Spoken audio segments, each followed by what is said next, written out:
Hello friend, तो आज की इस वीडियो में हम हाइड्रोडिक्टियन की लाइफ साइकिल के बारे में और उसके थैलेस स्ट्रक्चर और उसके बारे में बात करेंगे। इसका सिस्टमेटिक पोजीशन अगर हम देखें तो ये क्लास क्लोरोफाइसी से बिलोंग करता है और इसका आर्डर जो होता है वो क्लोरोक्वेकेल्स होता है। इसका फैमिली जो होता है वो हाइड्रोडिक्टियन होता है। इसका फैमिली जो होता है वो हाइड्रोडिक्टियन होता है। ऑक्यूरेंस मतलब यह कहाँ कहाँ पाया जाता है।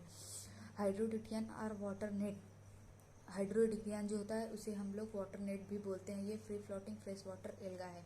ये जनरली फ्रेश वाटर में पाया जाता है और वाटर के सरफेस पे फ्लोट करता रहता है, मतलब तैरता रहता है, इसीलिए इसको हम free floating fresh water alga भी बोलते हैं। तो जनरली हमारे एग्जाम में ये क्वेश्चन पूछेगा कि वाटर नेट किसे कहते हैं। वाटर नेट जो होता है हाइड्रोडिक्टियन को कहते हैं। Some time it completely cover the pond so it is called as water net. कुछ समय के लिए यह कुछ सीजन में, लाइक रेनी सीजन में, यह कम्प्लीटली पॉन्ड को जो होता है कवर कर लेता है, इसलिए इसको हम लोग वाटर नेट बोलते हैं। जीनस इसका जो होता है वो जनरली 5 जीनस होता है, 5 जीनस। और इसका जो सबसे ज़्यादा कॉमन जीनस होता है वो इंडिया में पाया जाने वाला जो सबसे कॉमन जीनस होता है वो जनरली हाइड्रोडिक्टियन रेटिकुलेटम और हाइड्रोडिक्टियन इंडिकम।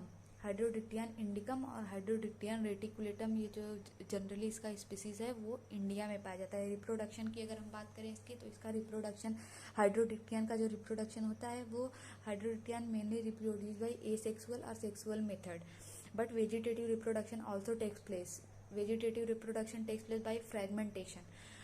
वेजिटेटिव रिप्रोडक्शन जो होता है वो फ्रेगमेंटेशन के थ्रू कंप्लीट होता है। एसेक्सुअल रिप्रोडक्शन की अगर हम बात करें तो इसका एसेक्सुअल रिप्रोडक्शन का डायग्राम कुछ ऐसे है।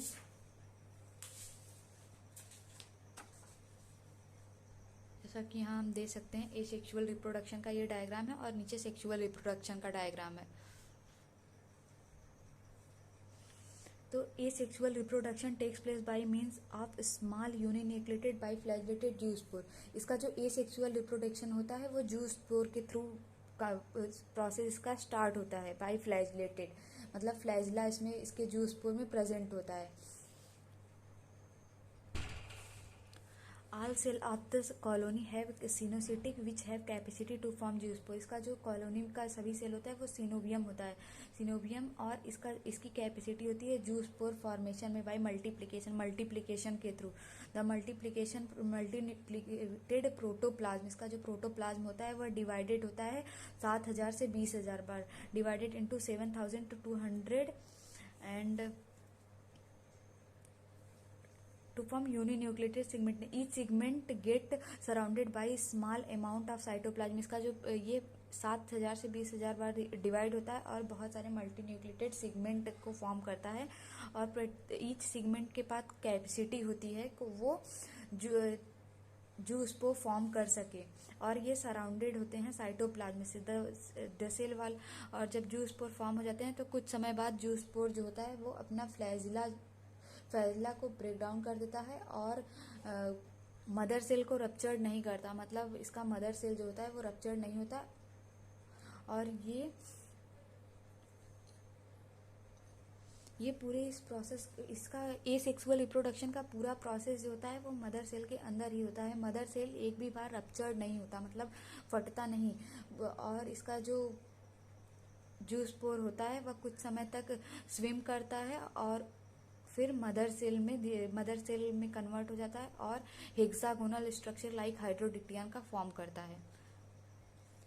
तो डायग्राम के थ्रू समझने की कोशिश करते हैं। जैसा कि यहाँ देख सकते हैं कि यह यूनिन्यूक्लिएटेड सेगमेंट में कन्वर्ट हो गया है, और उसके बाद फिर यहाँ मदर वॉल रप्चर नहीं हुआ है, और जूस्पोर जो वो कुछ समय तक मदर सेल में तैरता रहता है और उसके बाद हेक्सागोनल फॉर्म में अरेंज होकर न्यू डॉटर कॉलोनी बना लेता है।